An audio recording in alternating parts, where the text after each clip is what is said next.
bélicas norteamericanas que están en este momento y ahora de todo el mundo son muy importantes para volver a ver este componente destructivo del funcionamiento de la reproducción del capitalismo, qué papel juega y por qué da esas tendencias de la economía.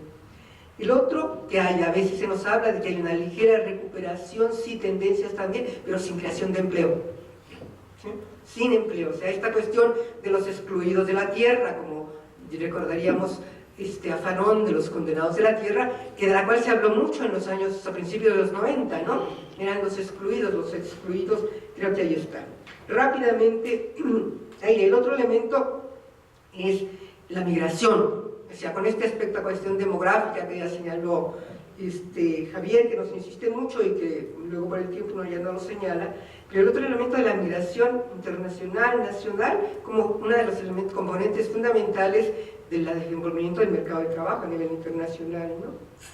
México en particular y el Tratado de Libre Comercio y las opciones de... Si México rompiera el Tratado de Libre Comercio que dice que hasta el 20% son componentes nacionales en la industria automotriz, lo van a demandar en estas cosas, en los paneles internacionales. México está demandado porque la comunidad de Chiapas, en un municipio de Comozuelo, creo, logró derrotar que ya la mina se fuera de ahí. No, la mina ha demandado al gobierno mexicano, y quién va a pagar, no que tiene que pagar el municipio, no que la tiene que indemnizar, y no solo porque lo que ya porque el periodo que acaba de invertir, sino por las ganancias futuras imaginarias que van a tener. Entonces es fuerte, hay que impulsar eso, pero viendo que el Tratado de Libre Comercio y las reformas ahora aprobadas nos ponen una constitucionalidad, una jurisdiccionalidad fuera ya de nuestra soberanía nacional, y por eso hay que combatirlas, porque de otra manera vamos a tener muchos problemas por ahí, ¿no? Ya, el otro elemento, en este diseño de la nueva Plan de Economía Nacional, está incorporados como apéndices marginales de la economía norteamericana o no marginales, hay el problema de que no está respondiendo a la concepción norteamericana de seguridad. Ellos, la energía, ayer lo vimos, se dijo, la energía y su política alimentaria está considerada como parte de la seguridad de los Estados Unidos. Entonces, bueno, son ese otro tipo de cosas que están en esta cuestión de México. Y ya lo otro que es muy interesante, pero pues ya requiere otro tipo de reflexión, por lo menos de mi parte, o más que interesante, quizás lo más importante, y una de las cosas que yo también señalaba al principio, que es la problemática de la economía política, empezando por la política, ¿no? O sea, la situación dramática de descomposición institucional del país. La democracia, todo eso, de acuerdo, y creo que tendremos que seguir reflexionando. Yo voy a hacer una provocación terrible que no se acostumbra en la academia. Tratamos de no hacer declaraciones ni siquiera de alternativas de política económica, sino que, bueno, vamos juntando reflexiones. Pero yo creo que la situación de Ayotzinapa sí quizás nos pediría a nosotros un mínimo comunicado de exigencia de justicia, de condena de los hechos, porque creo que no podemos quedarnos callados. Gracias. Gracias, Arturo. Bien, bueno, también, como decía Gregorio, se pusieron tantos temas sobre la mesa que es imposible retomarlos uno a uno.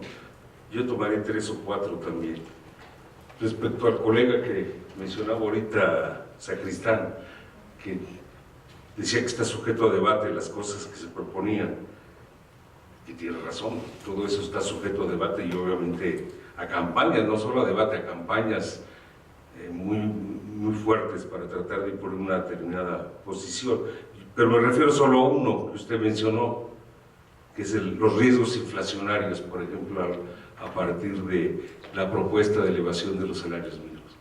Eso es una tontería, o sea, no necesita demasiada ciencia rebatir esa idea. O sea, el mundo no está enfrentando ahorita un problema inflacionario. El problema de este mundo en la actualidad es de deflación, no de inflación. Segundo lugar, la inflación no depende del nivel de los salarios, depende, y lo dijo hace ¿cuántos años? 40, 50, nuestro querido Juan Ayola Vázquez, no depende del nivel de los salarios ni de la creación del circulante, depende fundamentalmente del sector externo y del tipo de cambio. algo que los ideólogos neoliberales del consenso de Washington entendieron bien, entre otros dogmas, y por eso es que se planteó el tipo de cambio como ancla inflacionaria. Pero obviamente no estamos aquí hablando, es decir, obviamente el aumento de salario no tiene por qué repercutir en un aumento de los precios, esa es una falacia. Solo señalaría como caso concreto el caso de Brasil. Brasil elevó durante el periodo de Lula el salario mínimo real 58%, y la tasa de inflación de Brasil fue ligeramente superior a la de México. Eso solo revela que es falsa la tesis de que la inflación está en función del aumento de los salarios. La segunda cuestión que tiene que ver con lo que planteaba Javier, que efectivamente yo coincido con él, en nuestras escuelas de economía somos ciegos sobre los problemas demográficos. Como él decía, no hay demografía, no hay espacio, a veces no hay ni tiempo, ¿no? El tiempo se olvida también. Pero bueno, partiendo de lo que tú decías, yo creo que es muy importante, ¿no? Hay una base demográfica, todo este problema de la migración, que es decir, crea las condiciones, o como Marx decía, crea condiciones propicias a la acumulación de capital sobre la base de reprimir los salarios reales, ¿no? Y eso es un hecho del capitalismo desde los años 70, no solo de México, pues en México es dramático, ¿no?, la caída del salario real, pero la mayoría de los países desarrollados, a partir de la crisis de los 70, no hay un aumento correspondiente de los salarios reales al nivel de productividad, ¿no? Ese círculo virtuoso del que habló Aglieta se rompió, ¿no? Y eso no ha vuelto, y no veo que esté en la perspectiva pensar que la crisis va a ser enfrentada sobre esa base. Tercera cuestión, lo de Larry Summers. Ya decía algo Eugenia de quién es este personaje, ¿no? Sí, esta idea del estancamiento que aceptó Summers, de hecho no es él el primero que lo plantea, razón por la cual Krugman le dijo bienvenido a la teoría del estancamiento, porque Summers fue de los funcionarios que más contribuyó a llevar a la economía norteamericana a la crisis y luego el estancamiento, y ahora se declara, qué bueno, como dice Krugman, que se incorpore a la teoría del estancamiento, pero la teoría del estancamiento fue originalmente planteada durante esta crisis por el pensamiento heterodoxo.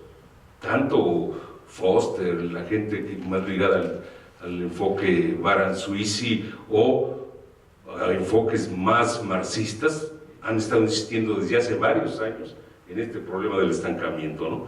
Yo no sé, creo que Rolando tiene mucha razón. No hay que hacer, es decir, no hay que creer que porque ha habido varios años de estancamiento, la tendencia es esa, ¿no?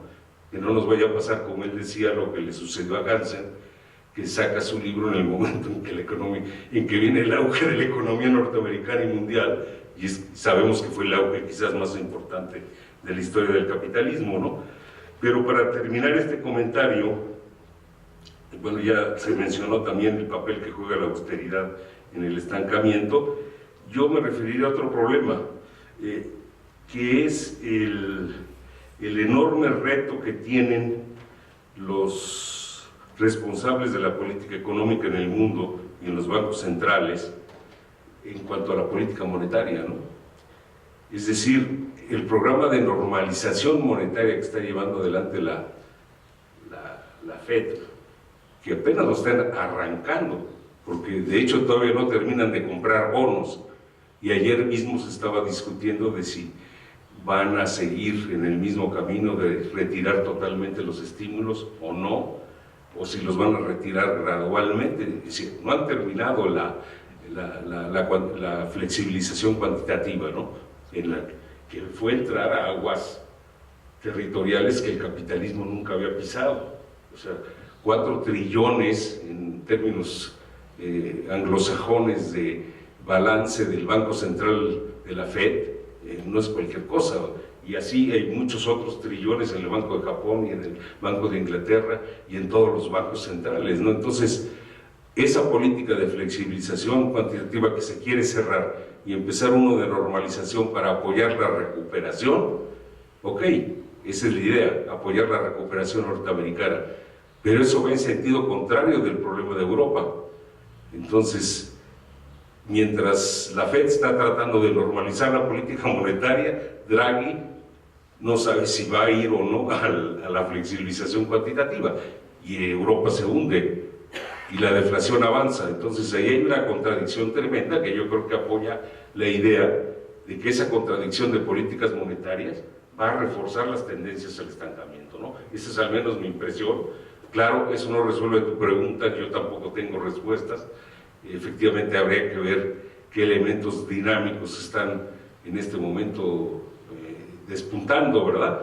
Y creo que apuntaste una cosa muy importante, Rolando, pero creo que en la perspectiva por lo menos de 10, 15, 20 años, y con lo que está pasando ahorita, con los conflictos geopolíticos, las pandemias y demás, se vienen a agregar a esta dificultad, ¿no? Muchas gracias.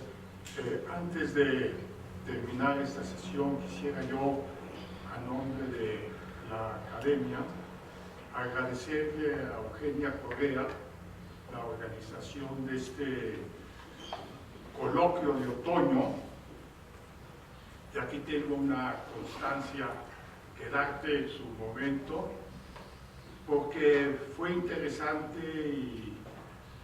y sobre todo útil para todos nosotros. A todos ustedes muchas gracias por su presencia, los ponentes, y nos veremos en el próximo coloquio. Gracias.